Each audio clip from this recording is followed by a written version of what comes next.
Welcome to Energy Stew. This is Peter Roth, your host. And I'd like to ask you, how knowledgeable have you become about the deck of cards? And we've had many shows, and I'd love to provide content. And hopefully you've absorbed from previous shows a lot of content about the cards. And for me, there's never enough content. There's so much about our cards that we can keep on learning and know ourselves and each other better. And to do that, we have a great opportunity, because not only is Alexander Dunlop, our card expert, back, but we're also going to be assisted and powerfully interviewing his wife, Vicky, and she's a card expert too. So the two of them will talk about how cards have affected them and their relationships. And this way you can get to know so much about how the different suits play out and different cards. And then you can learn about it for yourself by downloading Alexander's book, Play Your Cards Right. And it's very inexpensive. And also go to his website, lifeelevated.life, and find out your own cards if you don't know already, and cards of others. So, but we'll be talking more about all that as the show continues. So I want to welcome our two guests, Alexander and Vicky. Welcome to Energy Stew. Thank you so much. Thank you for having us. This is great. Well, I'm excited to hear from you both about how the cards are working in your lives in different ways that have supported your relationship, have made your relationship even more difficult, and even point to other members of your family, extended family, etc., who have different cards and how they've played out in your lives. So that way the audience can learn about a lot of different cards, and also just general information about how the suits play and different numbers play. Well, one thing, I'm not sure, maybe it was a slip of the tongue, I thought I heard you say how the cards have made our lives more difficult as well. Yes. Well, it makes you smarter about your differences. So let's just say that it hasn't made your life more difficult, but so much as it points out the difficulties that different cards can create in relationships. Well, I would say, though, Peter, ignorance is not bliss, especially when it comes to romantic dynamics. And if things are hidden in the shadows or not clarified, not articulated, not looked at, they claw away and eat away at the relationship. I find it's much more helpful to name it, bring it out of the shadow, and look at it, even if it is difficult, because then we can move through that. And it's certainly been true in our relationship. And I can let Vicky speak to that too. But it also takes two people who are interested in examining it. There are relationships where one person knows all about the cards and the other person doesn't want to know anything about them. And your knowledge falls on deaf ears, and you go, oh, and then you know why, because of their cards. So we're all playing our cards anyway. Even in that case, though, I suppose at least the cards give a framework to discuss the energy patterns that are in play, whether or not the person likes this esoteric system of knowledge. It's possible to simply use the cards as a frame of reference to discuss challenges or difficulties. Sure. And I'm thrilled with what I know about the cards and how they help me understand people. So how have your cards helped you understand your relationship? Well, first, I've found them to be illuminating, and they bring me relief to know, different aspects of the cards. So, when Alexander and I we first met, for me, I really had an instant knowing that he was the one for me. And I will certainly let you tell the story, but it is also in our cards that we are a very good connection. We have a Venus connection and a Mars connection, and that's and a moon connection, and those are three very intimate, deep connections and very positive connections, very loving. And I felt it right away without even, I hadn't known the cards at the time. So like, I'm intuitive, so I knew, but knowing the cards also just really confirms it, really brings more depth to it, to know, that we're playing out these patterns that we chose when we came in, when we incarnated. Well, So, your intuition gives you a conscious sense of your responses, but everybody is reading everybody's cards all the time on an unconscious level anyway, because those are the vibes. You don't even have to know the cards. The cards are only a window to our vibes. Yeah. So we're always reading the vibes of everybody, and we're not necessarily conscious of what those vibes are telling us. Well, that's right, 100%. We're all aware of each other's energy, whether we realize it or not. And the cards provide us a conceptual tool so that our minds can hang a hook on something that helps our mind comprehend what is the underlying field of energy. Very thankfully so. And knowing your cards for each other has really helped you process the relationship and appreciate the whys and wherefores of each of your personalities. So everybody should be able to do that. Well, that's the hope. I do hope, and it's part of the mission of the nonprofit organization that we lead together, that children everywhere will grow up knowing their cards to play in some point soon, and people will have access to this open source knowledge that's been around for as long as we know and was hidden in plain sight, and have access to this tool to navigate their lives. I love that. And so let's foster that, and let's excite people now really about understanding some of your cards and how you're relating to them. Sure. So where do you want to start? You tell me, Peter. What would you like people to know? Well, what cards intrigue you the most about each other?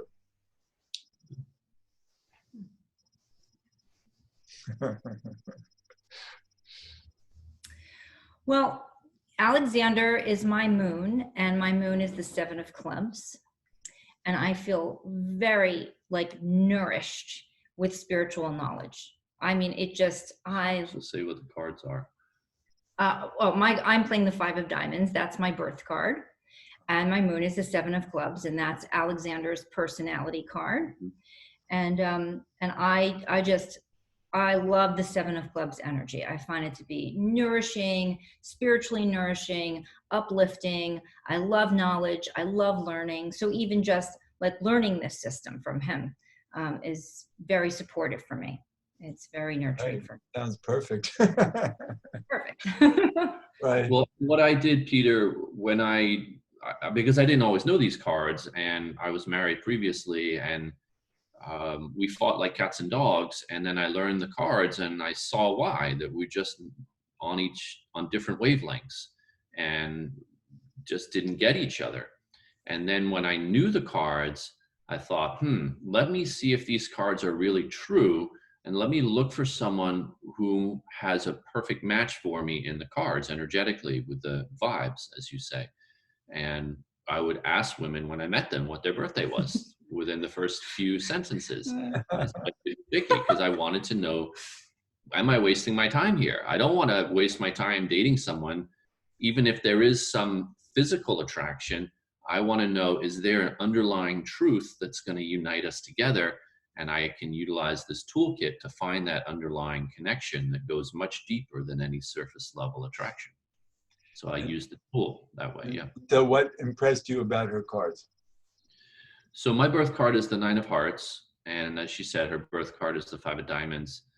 So in the tree of life, in the spread of these cards, when you lay them all out, all 52 of them in the 7x7 grid, and then with the overlapping ones left over, the way that the cards are laid out, her card and my card have a Venus connection. And that's energy of love, as we know from astrology and whatnot.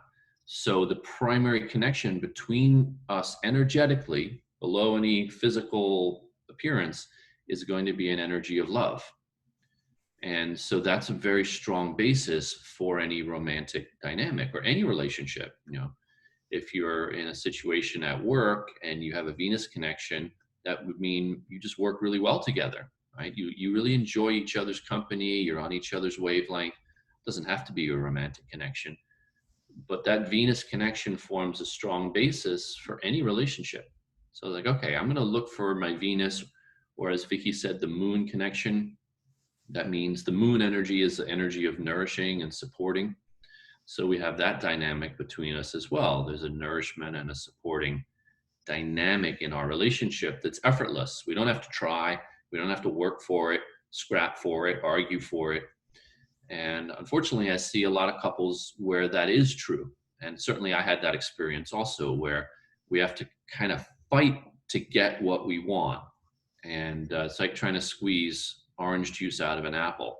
And when couples come to me for counseling, I will tell them, I can't predict if your relationship's going to succeed or fail, because just because you have the Venus dynamic doesn't mean your relationship's going to succeed. There's still work to do. But what we can see are, what are the dynamics? And if you don't have a strong energy connection in the cards, there's going to be a challenge to connect. Right.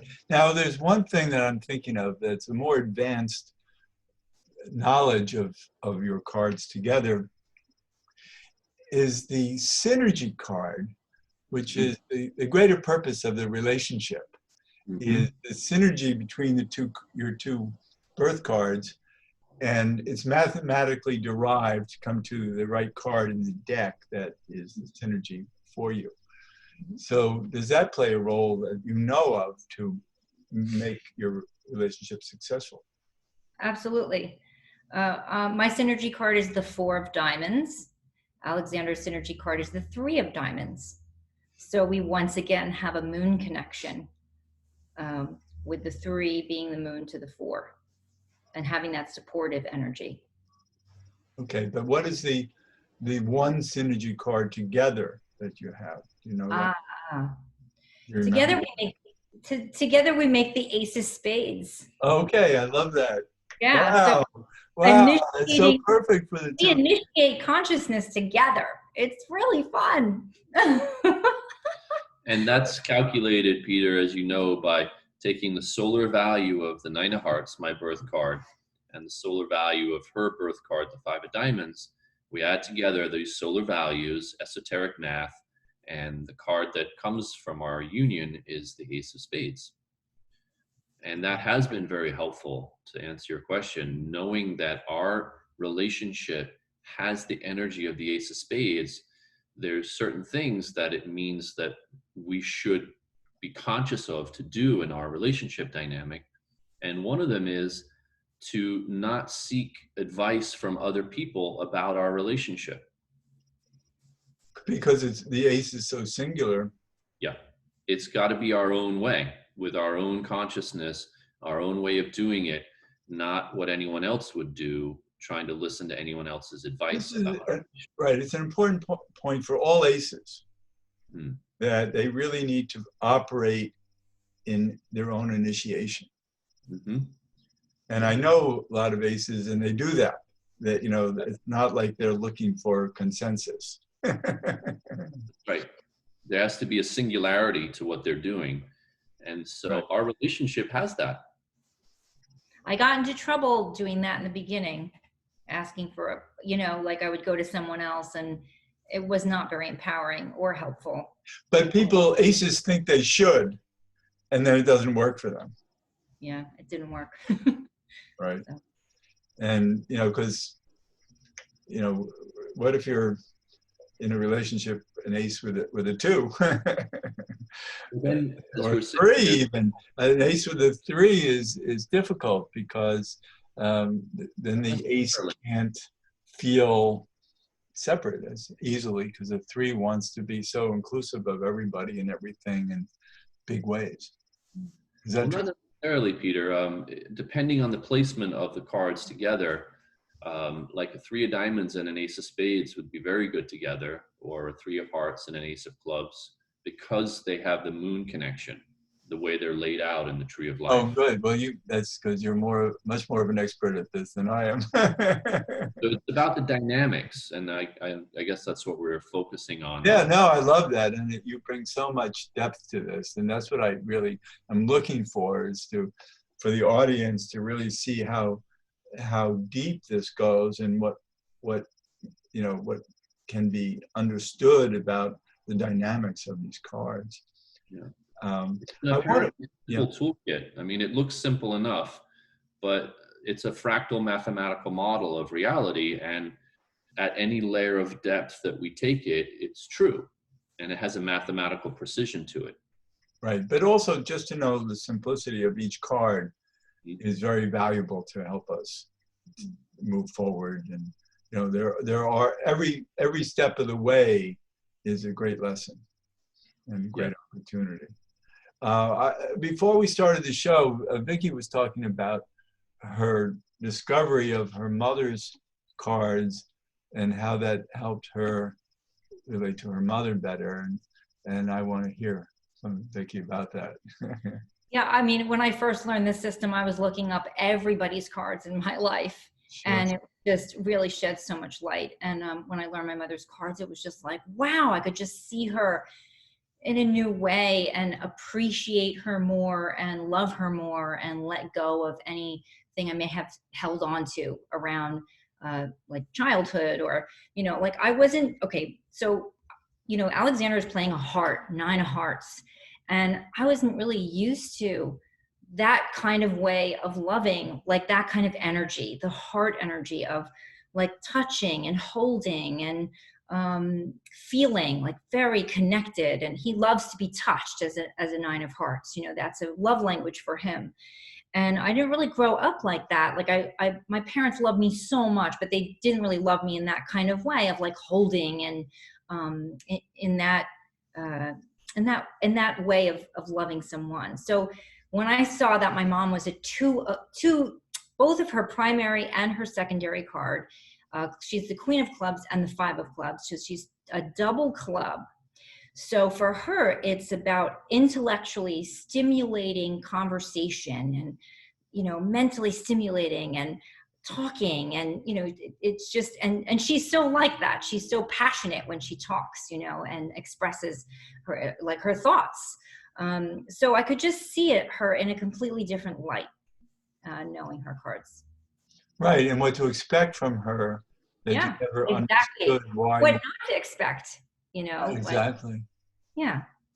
So this is very valuable about our suits, and whether we're hearts, clubs, diamonds, how they play out and what we want in life and what our language of love is. Mm-hmm. It is.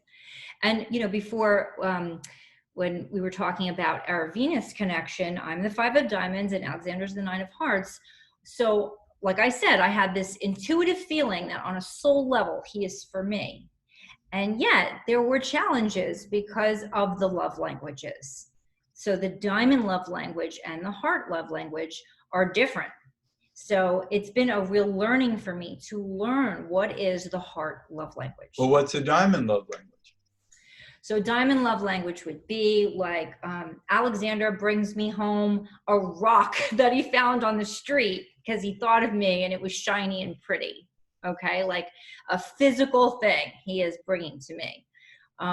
Gifts, that kind of thing. Bring me home my favorite potato chips, or, something like that. It doesn't have to be extravagant. It just has to be, it's like in that gift is a token and it says to me, I thought about you today. This is for you, or cooking me a dinner that's my favorite dinner and it's just for me. You know? Sounds great. Yeah. Well, diamond love Yeah. language is things. Diamonds are physical, tangible things. And Right. we had some conflict, as Vicky was saying, early on in our relationship, because I would give her a hug and tell her I love her, and she would give me a necklace, and I'd be like, great, this is lovely, thank you. You know, I didn't understand that she was telling me how much she loved me, not with words or with a hug or a kiss, but telling me how much she loved me by the fact that she had given me this gift. And so we misunderstood each other, and she was looking for me to do these physical kinds of things for her to express my love, and I was giving her a hug and telling her I love her. Right. Where's the disconnect? Right. It is funny now. In Oh my retrospect, it God. wasn't funny at the time. I remember one time I bought you a button-down shirt, and I mean, he was kind of like, I don't know if shock is the right word, but he kind of just like looked at it, like, and then Like, put it yeah, back, it's put it nice. back in the bag. Like he just really didn't, Yeah. you know, for me, that was like, I love you so much. Like so really interesting. And Well, it took us time to figure it out. It's like, we were like missing each other, you know, it was just like this. I understand all of that because Yeah. I'm not a diamond nor a heart. I'm a club. And so I just need to talk about it. Yeah. And you need to hear the words. Yes. And luckily I'm married to a club. They're the same love language. That's great. Yeah, we talk a lot. And it's so fascinating. And then, but also, what about Spades? Well, my personality card is the Queen of Spades. And I would say my number one love language that I like is acts of service, more than gifts. Which is the spade. Which is the spade love language. So then, like, taking out the garbage would be a love language for me. Acts of service would be. That's wonderful. Doing the dishes, making me dinner. I guess that kind of crosses both because it's a physical thing and then it's an act of service. Helping me clean, whatever it is, things like that. It's very true. My personality card is the Jack of Spades, so I'm also a spade, and I think giving of service, is doing the dishes and taking out the garbage and all that kind of stuff. It's great. I always question, am I getting enough help? Is there enough service coming back to me as well? Because right. I give so much of it. And so a spade speaks that language. Well, one of the most important things that we've realized and learned is making requests, not assuming that the other person should just do it or should just know that that's what we really want, but actually making requests. That's been a big challenge for us both because neither of us growing up or in our life felt comfortable asking for our needs to be met. And so we've had to grow up, put our big boy shoes on, put our big girl shoes on, grow up and ask for our needs to be met. That's great. That's very important. By the way, my wife, her personality card is a spade also. Right. So she enjoys me being of service. And she does her best. So we're getting near the end of the show. It's so exciting to talk about this. The three of us could talk about it for hours and hours and hours. Yeah. A long time. And I'm sure we'll do some more of this in a future show or more. And but in the meantime, let's give contact information to the audience. Sure, go ahead. So my website is rootenergyhealing.com. Okay. Yeah. And you're an energy healer as well. An card healer expert. as well, yes. That's great. Rootenergyhealing.com. Mm-hmm. And Vicky, V-I-K-I. K-I. Vicky Scudieri. Scudieri. And then as you mentioned, Peter, lifeelevated.life. That's the name of the website for the nonprofit org. And if folks want to go to the site, they can look up their cards to play. There's a free tool on the site. There's also a free ebook that people could download. And then my book, as you mentioned, Play Your Cards Right, is available from the site. It's only $9. And people can get started looking up their cards and diving into this wonderful knowledge. Right. There's so much, as we heard on the show, it can get deeper and deeper and deeper because there's a whole hand of cards that were dealt, and Yes, how we, so much. and then there's the synergy cards and all that. So I know it might be overwhelming to people, but just the basic knowledge is enough to understand our relationships, and just knowing what our birth cards are is remarkable to people. It's very helpful, and I've seen couples where just knowing each other's birth card is a big light bulb of aha revelation of like, oh, that's why he's like that. Yeah. Right. That's why she does that. And then suddenly there's a new set of eyes to see the other person, and there's more compassion. Right. And so we have the birth card, and then there is this personality card that kind of colors it. So it can, they can learn more, but it's a wonderful book, and I really recommend people download Play Your Cards Right. That's great. And so great talking to both of you. What fun. And you have remarkable knowledge that I'm sure the audience is glad to hear from you about or with. And I want to thank you for being guests on Energy Stew. This has been great. Thank you, Peter. Thank you so much, Peter. It's been really wonderful. Thank you. And this is Peter Roth, your host of Energy Stew at prn.fm. I can be reached at peter@heartriver.org, HEART river.org. We're launching a new heartriver.org website, so you might want to check it out. I'm very excited about it. And I'd love to hear from you, and thanks so much for listening.